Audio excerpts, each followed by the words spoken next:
Hey guys, it's Sasha, and if you notice, I do have a new background. That is because I'm back at school. I would kind of film in front of my bookshelf right now, but one, it's low to the ground, and two, the light, like the time of day it is right now, the light's not really shining on it, so I figured it'd be better to film right here right now, which is right in front of the window. But I'm gonna be doing my July wrap-up today. I was thinking about moving to just talking about recent reads, but I might start doing that soon, but I figured I'd just wrap up July and then we'll see how August goes. So yeah, I read 12 books in the month of July, and so I'm just going to dive right in and talk a little bit about each of them and the ratings I gave them. The first book we have is Back Home by Susan J. Wallace. She is the Bahamian author. This is a book of plays, poetry, and short stories. I rated this book 4 stars. I enjoyed her writing. I liked reading about Bahamian culture from, I think this is more of like the 1960s from that perspective. I would have liked her to write in Bahamian dialect, which unfortunately she didn't really do in this book, so I feel like I would have enjoyed it more if she had done that. But I really did enjoy this book, and if you're interested in just like feeling a little bit more about Bahamian culture, you could check this one. The next book I'm going to be talking to you about is Bahamian Anthology. I don't really think you would be able to find this in like online anywhere, because I didn't even really know this existed until I saw it in a local bookstore, and I was like, ooh, gotta pick it up. But I rated this one 5 stars. So it is a amalgamation of poetry, plays, short stories, social commentary, written in Bahamian dialect and not Bahamian dialect, and I enjoyed it all. I learned I found some new like authors that I want to try and look into and see if I can find some of their works online or something, because I really enjoyed some of the voices that I read in here. They're really funny, and it just like, so you know when you can read about yourself in a book, it just touches you in a different way than like any other books that you've read, and that's why I really enjoyed this book. I rated it 5 stars. The next book I'm going to be talking about is Four Perfect Pebbles, a Holocaust story by Lillian Pearl and Marian Lazen. Marian Lazen is actually who the book is about. It's her story. I think Lillian Pearl is helped her co-author it. But this is a book I read as a child, and it's kind of what really sparked my interest. Well, it's one of the books that sparked my interest into learning more about the Holocaust and World War II. And I was reading it to my sister, so that's why I picked it up. And it was not really as interesting kind of as I remember.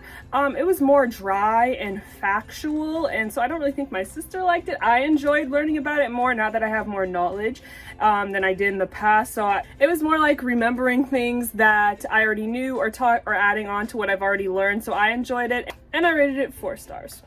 Next we're going to be talking about is Cinderella is Dead by Kaylin Bayron, and I rated that book 3.5 stars. I know there's a lot of hype surrounding that book and everything. You know, I liked it. I liked the spin on it, the spin on some of the characters, but I didn't really like how I felt like the characters fell flat for me. Like there wasn't no depth to them, and Sophia honestly wasn't my favorite, and I'm learning now that if I don't like the main character, that really takes away my enjoyment from the book. And also they had probably one of the tropes I hate the most, which is insta-love. I really hate that trope. That also was a strike for me against the book, but I did like the new spin that they put on it, and I would like to see more of that stuff and read more of it. It is a LGBT Cinderella retelling, so if you're interested in that, check it out. Next book I'm going to be talking about is One Year of Ugly by Carolyn Mackenzie, and that is a Caribbean book, so if you're trying to read more Caribbean books, check that out. It is about this Venezuelan family who illegally moves to Trinidad. Their aunt died, and she was in the debt of a local gangster lord, and now he's holding that over them and making them work to pay off her debt. It is hilarious. I enjoyed the Pacquiao family? oh my god, I can't remember what their name is. Palacio family? I don't know if I'm saying that right, but I enjoyed them so much. They are all hilarious. I liked Yola as the main character. I liked her reading from her point of view. I loved the romance that was in there and the situations. And I really enjoyed the fact that even though the family is dysfunctional, you can tell that they all love each other. The next book I read was Fangs by Sarah Anderson. It is a comic. It's either a comic book or a graphic novel. I can't really remember what the difference is between those two, but it is basically just showing the everyday life of a vampire and a werewolf if they were dating. It is hilarious. There's like little strips of them living their life, going out to eat, dating, sleeping.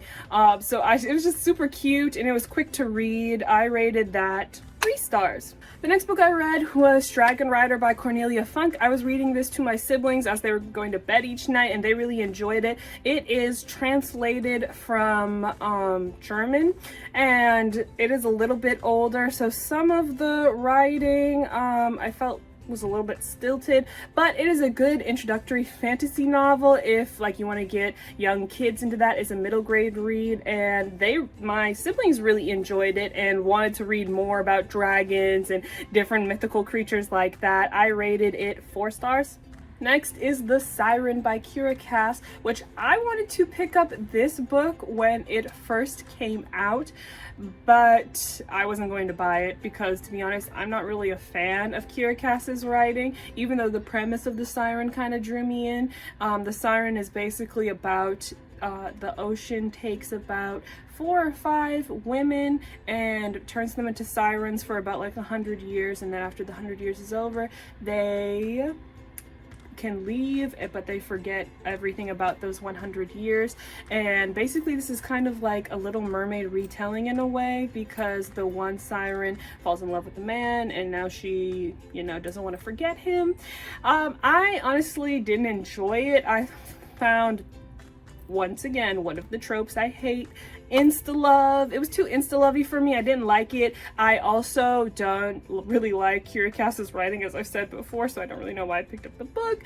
But I rated this 2 stars. It just wasn't really doing it for me. But I do want to read The Betrothed by Kira Cass, but I think I'm just gonna rent it from the library or something because I don't really care about buying her books like that.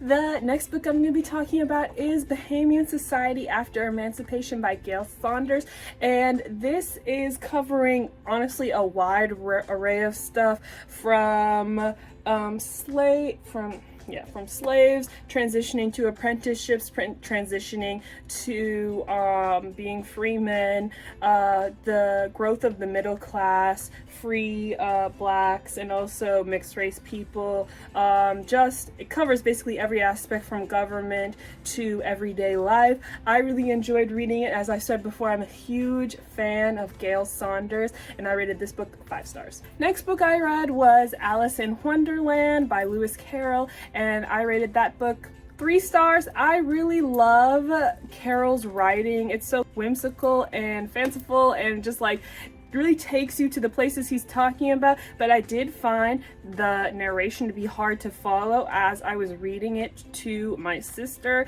because I think she found it hard to follow. And I know this is supposed to be a children's book, so that kind of lowered my rating a little bit, but I do like his writing. I have read Alice in Wonderland before, and like it's hilarious to me how like the movies can differ so much from the actual book.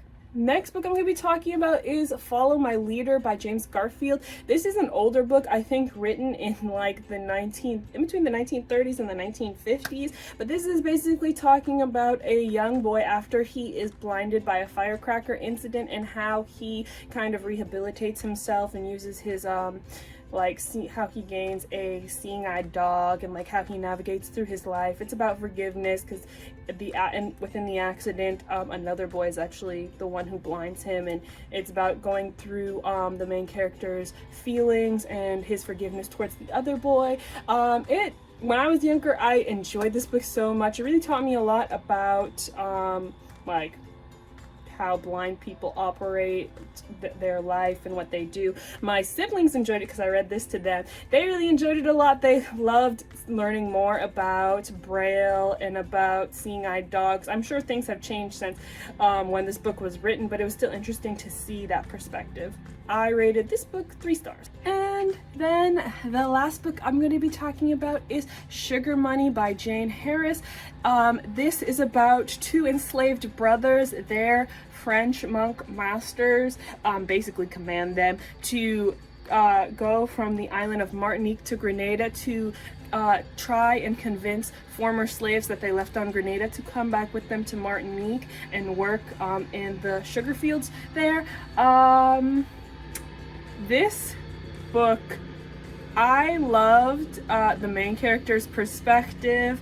He is, so the brothers have a bit of an age difference. One is around 20, is in his late 20s, and then the main character is around 12 to 14. Like, they kind of make reference to his age, but like they're unsure, like even he is unsure of what his age is really.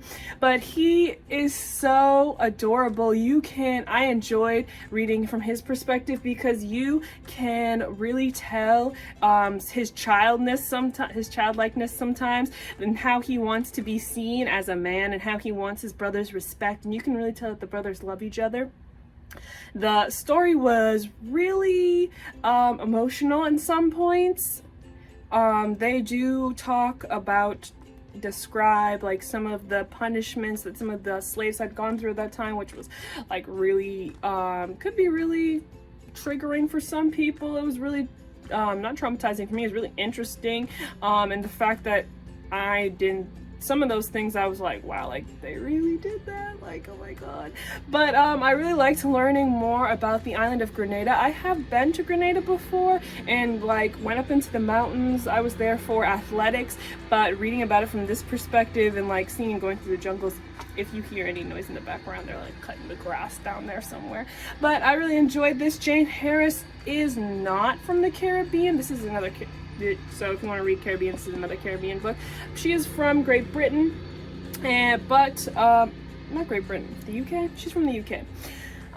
But she did a lot of research. She went to the island of Grenada. This is actually based on an unpublished manuscript that fell into her hands, so she did some more research on it. I know she got help. I enjoyed it. I rated it 4 stars. So if you're interested in historical fiction, you're interested in learning more about the Caribbean, you can check this out. I do want to do a bookshelf tour for the bookshelf that's in my dorm room. I'll probably be doing that soon. That's all for now. I'll catch y'all later. Don't forget you're special and God loves you very much.